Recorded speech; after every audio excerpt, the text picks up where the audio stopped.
Sia and Sean Paul together on Cheap Thrills. It's 88.2 Sanyu FM, the home of today's best music. And it's all about your requests right now on the Hit Selector. My name is Crystal. Joining me today on Celeb Select, I'm very happy to have the lovely, lovely, lovely Miss DORAH Mwima. Now, I know there's a Mrs. Welcome to the show. I'm happy to be here. Well, thank you for joining us. Yay. Okay, so I know there's a Mrs., but I'm not 100% sure about the other name. Barack. Mrs. Do you use Barack? that? Yes, I do. Of course, on my official, whenever I'm doing something official, but yeah, most people know me by DORAH Mwima, so yeah. So you've actually never bothered to like change your passport? No, my passport actually has Barack. Hey, Whoa. yes, it has Barack. You're one of the few then. No.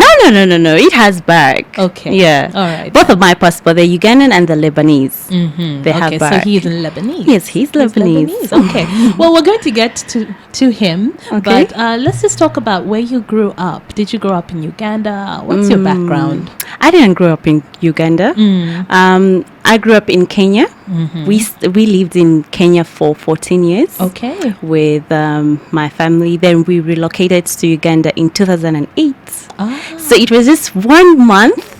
Then I won the title of Miss Uganda. What? Yeah.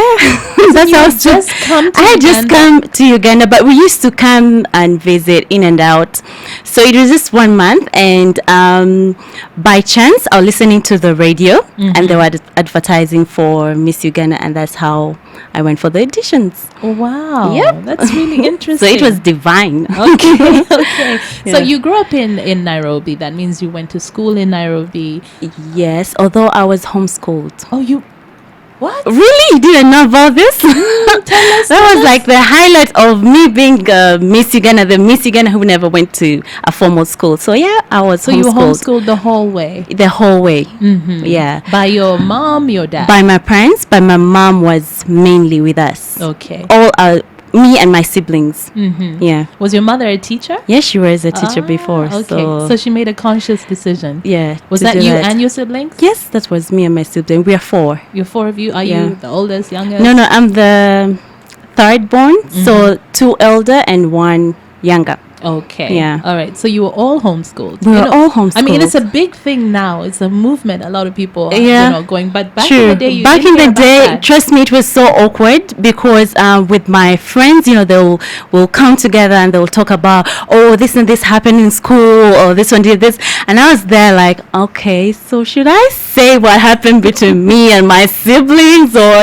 mom. with my mom, But it was like so strict. We used to wake up by 7. We used to be in class, our small class, by 8, break time and all that. Yeah, but it was under an American system. Okay. ACE. Yeah. So it was not so much of it's more like a self-taught system. The instructions are there. So the teacher is more like a supervisor, not really a teacher, like to be on you and be like, oh, do this and this and this. No. Yeah. So Okay, well, that's really interesting because I know, there have been quite a few articles in the paper. A lot of people are talking about how homeschooling in many ways is better than, even the formal school environment. True. Do you feel that, you benefited as a result? In some did, ways, or in did you some miss ways, out? in some ways, because there is the part where you miss out on being in a large group of people, and you feel like you have to work on yourself. Like, what if I'm in a large group of people? How am I supposed to react? Because you're used to this small group, your siblings. But when it comes to like parents being there and teaching to the kids, I benefited a lot because my parents were there to, my personality, I think, and my character comes from that. Okay. They were there to notice what I really wanted in life and to help me and to guide me, which in most cases when you're off in school, they get to miss out in that. So when you tell your parents, oh, I want to do this and this, they're like, no, you should do this, you should do that. And then you end up taking a line of career which you're not really interested in. So I think it really helped in that. Okay. Yeah. Okay. Did you have like activities where, I mean, outside of just the regular learning, like you would maybe do sports? So Yes, you yes, could yes. We interact did with other that. kids? We did that. That was Okay. necessary for us. We did that, and we used to always go out and with other families for outings. And yeah, my parents are pastors, so we used to have like the with the kids at church and the outings. So yeah. So you still had a lot of community Yes, we did. activities Yes. outside of the classroom. Yes, we did. That's fascinating. That's fascinating. Okay, so you were in school all the way until what age? All the way, I finished my which we'll say grade 13 at a very early age. I finished it at 17. I was a quick learner. Okay. So yeah, then after that I did a small course in college to shape me in what I wanted to do. So I did civilization, and then I did a diploma in interior decoration? Yes. Okay. Is that where your passion, your heart is? That's my passion. It started out as a hobby, but now I'm taking on as a career. Okay. Yeah. So what have you worked on so far? Tell us. Okay. I've done a few homes for clients, different clients. Now I'm looking into making jewelry boxes for ladies. So I'll be launching that very soon. Yeah, but that's something just in line as my hobby. But as far as interior is concerned, I've done really a few homes, and I do consultation for people who want to revamp their homes, who want a different feeling. So yeah, I do that. Sounds great. That sounds great. Okay, I'll ask you for your first request right now. Okay. And the music, you're loving new music. That's what I can tell from the songs that you gave me. Yes. Chris Brown, Little Brown, More. yeah. What about this song do you like? Royalty is in it, and Royalty kind of looks like my daughter. So yeah, so the little girl. So I usually say, oh, I got myself my own Royalty, because they kind of look alike. So that's what I love about this song. But even the message is really nice. Yes. Okay, Chris Brown, Little More. Wake me up before you go. Ooh, I need a little more. Just a Today's best music. The hit selector on 88.2 Sanyu FM, chatting with DORAH Mwima right now on a Celeb Select, and she shared something very interesting with us, how she was homeschooled along with all her siblings. Not many people can relate to that. True. Really fascinating. Yeah. Now, you talked about coming to Uganda. You were here for just a month. A month.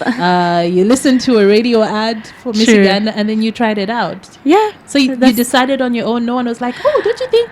I actually auditioned for Miss Teen Kenya. Okay. And I was disqualified because I was Ugandan. Oh. So I was really into like modeling and all these beauty pageants. So when I heard it over the radio, I was like, you know what? I'm going to try it out. Like I told my mom, because my mom is like my number one supporter. So she was like, yeah, why not? But I wasn't too familiar with Uganda, because usually just we used to come here for vacations and, 2 weeks, 3 weeks, and we'll go back. So she dropped me off, and I did the audition, and I was through to the first round, and I was like, okay, this is interesting. And I wasn't even having any hopes that I would go through, and by the end of the day I was in the top 21, so I was like, yay. Okay. Yeah. All right. And then So- eventually went all the way through. Yeah. What was that like? Because I know like with a lot of people don't realize that when you're doing a beauty pageant or True. Miss Uganda, you're part of like a boot camp True. before, which is kind of helping you shape you Shaping you, etiquette and how yeah. to be the lady. Yeah, How true. did you find that? I found it a little bit challenging because I wasn't used to. I'm a very, when I'm with people, I'm very open. I want to chat up and everything. So I wasn't used to, girls who were like, yeah, this is a competition. Like, I mean it. I was like, okay, ladies, we're all in this together. Let's. But it became kind of fierce. But I learned a lot, and it was it was okay. And yeah, I Did wouldn't you make say some much. good friends during that time? Yes, I did, and there are quite a few girls that I'm still in contact with until now. So yeah. Okay. Well, so you became Miss Uganda. This was 2008, yes? And then for a year, you were our Miss Uganda. How was that experience for you? Was it what you were hoping for? Was it less than you were expecting? Yeah. I don't know how to put it. Like, I really wanted this, that even when it came with shortcomings, I overlooked them. Okay. You know, at that time, the management wasn't, so good, I'll say. There were a few things that they didn't deliver. Okay. But I was like, you know what? I have the name, I have the title. So why should I hold on to or the car, all this, all those things? And when I have the name, so I worked my way through that in order to have something that I will forever be remembered for. And, that's the Mwima Foundation. So, yes. So it was an amazing year. Let's say the 15 minutes of fame that I had was that year. And yeah, I used it well, I'll say. Okay. So you're proud of that time? Yeah, I'm That's very super proud. important. Even though like someone told me like it will be the same challenges, I'll still do it over and over again. Over and over again. Yeah. So you set up the Mwima Foundation. Yes. And I've noticed that you are seriously an activist. I mean, there are a lot of charity, different events that you're Yeah. always being part of, that you're Yeah. coming up with. Yeah. Have you always been involved in charity?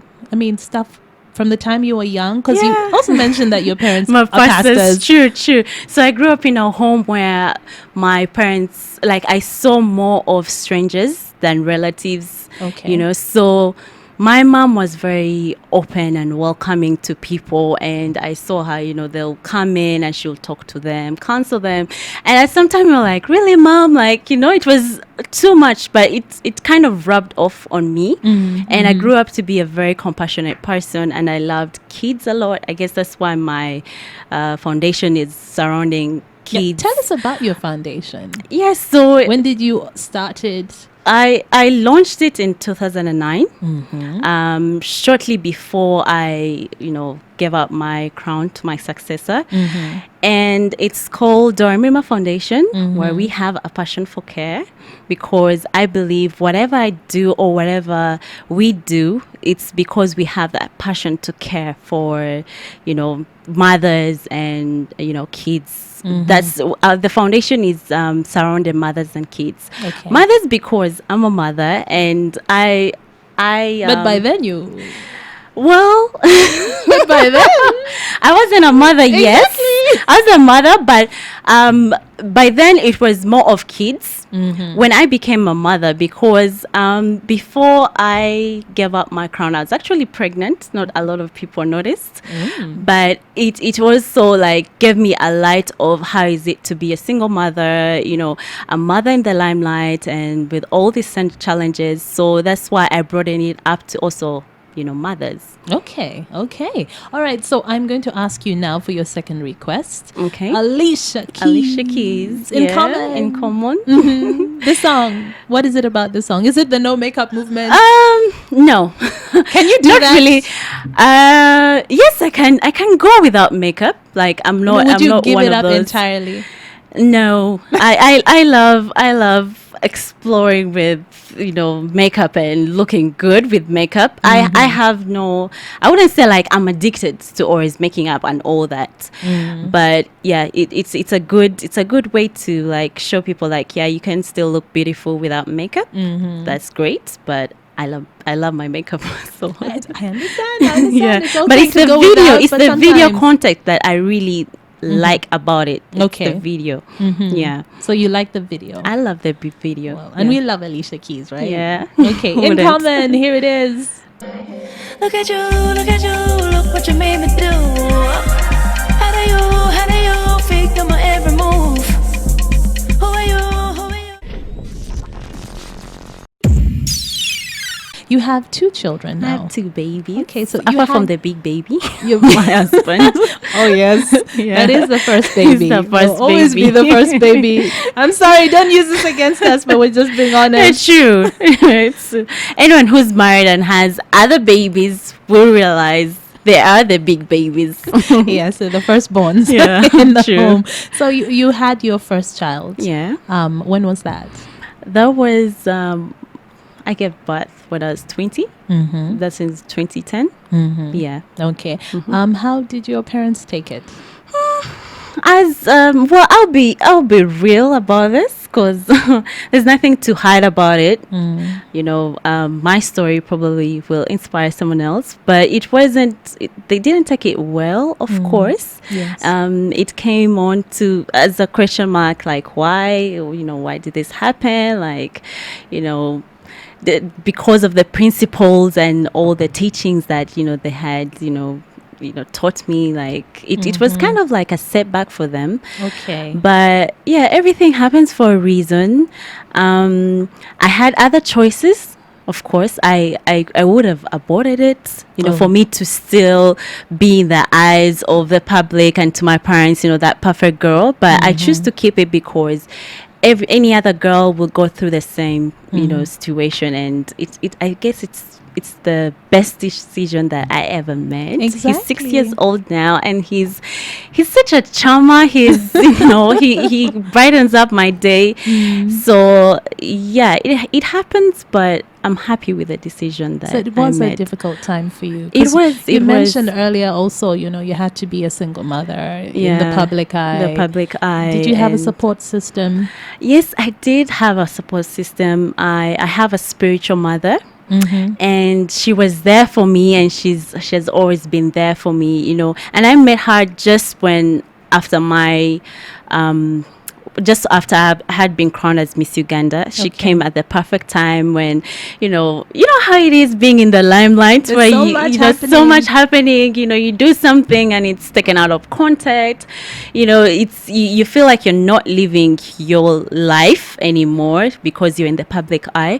But she's a lady who used to bring me down back to earth and just to talk to me, and she was there. She helped me through it, and yeah. Okay. So you had your first child. When did you meet your husband? Then I guess that's the next question. I met my husband in 2010, Okay. end of December 2010. At work. Okay, at work. Yeah, my life is very interesting.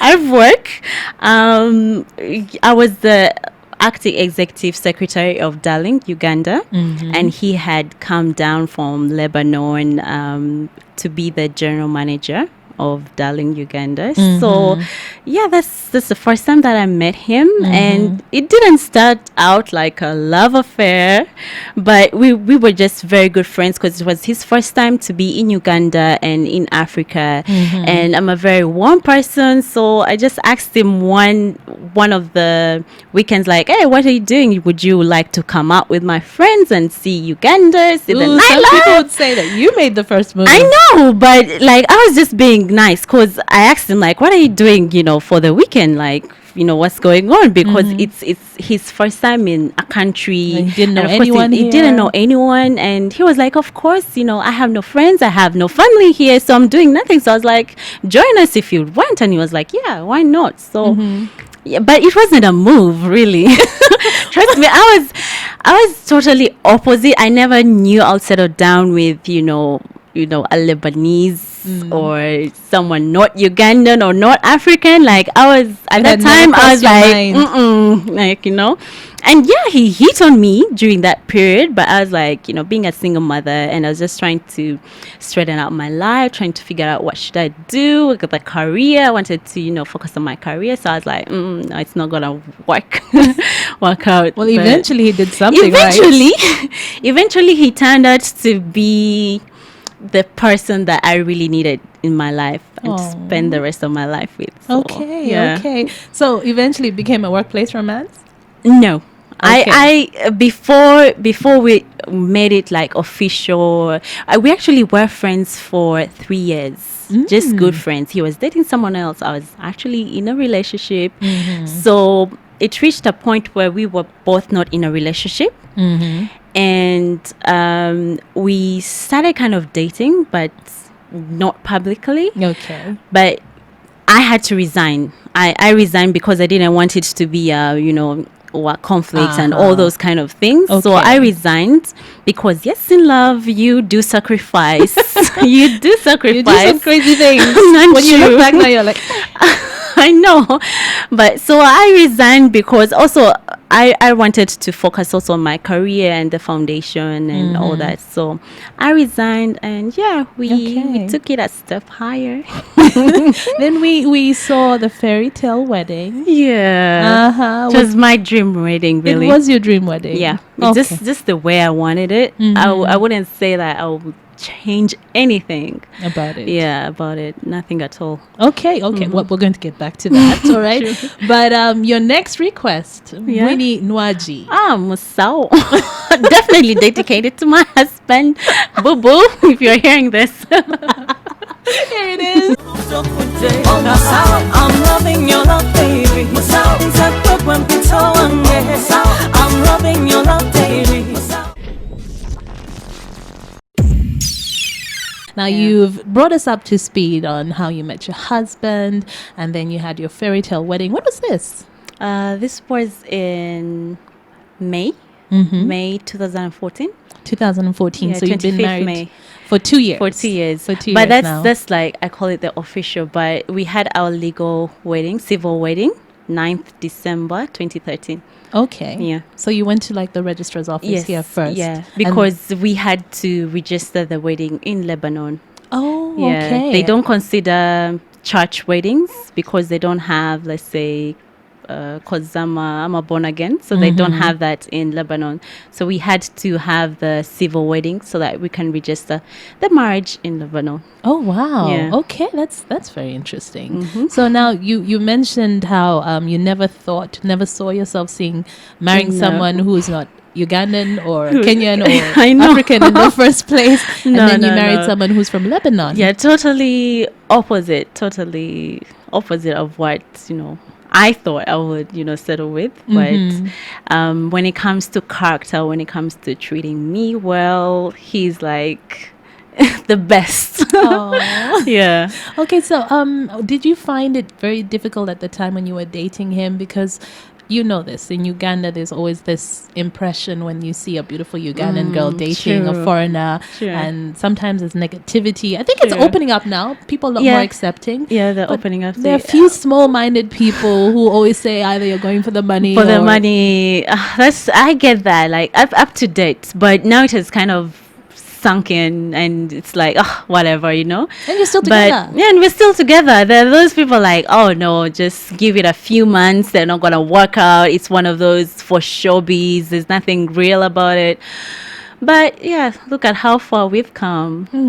And you have a baby. And we have a baby girl, Gabriella. How old is she? She is 1 year and 2 months now. Okay. Yeah. Oh, so you have your boy and you And have the your girl.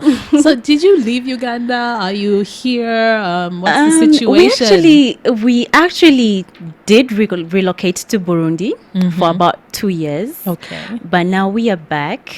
We have some things that we want to set up here, and yeah. Okay, so you're back. So we're in back. UG. Yes. Okay, fine. All right. So in terms of, because you went through like a pretty turbulent time. I mean, you came to Uganda, then you became Miss Uganda. Then, of course, like you said, you got pregnant, and this was in the public eye. Yeah. So everyone was like kind of following you and, what's going on. Yeah. What are some of the lessons that you learned during that time?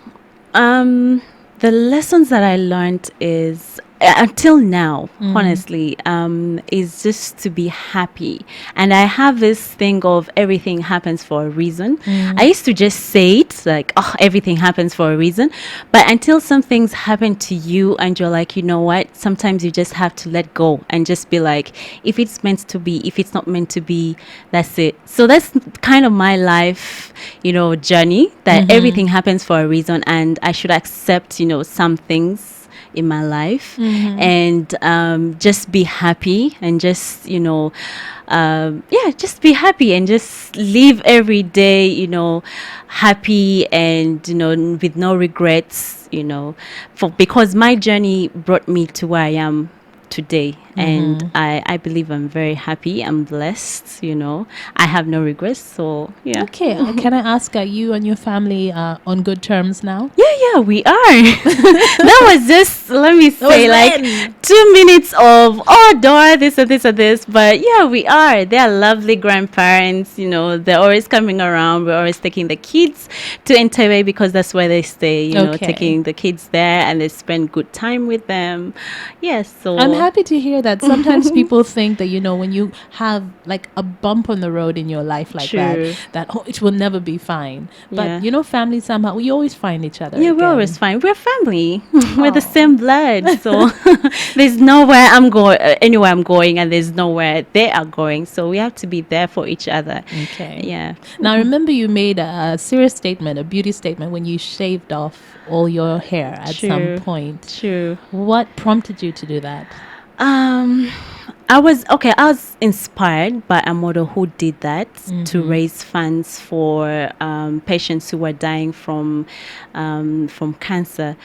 But then on the same time, I had a friend who passed away due to cancer. And I was visiting Mulago, the cancer unit. And the kids there touched me a lot. Like, I usually put myself into their shoes, the mothers, like if it was my son who was going through this, but then they want someone to stand up and say like, hey, we need to support these guys. And in most cases, it was just drugs that they needed that, they could not get, or they're not available, or they don't have the funds.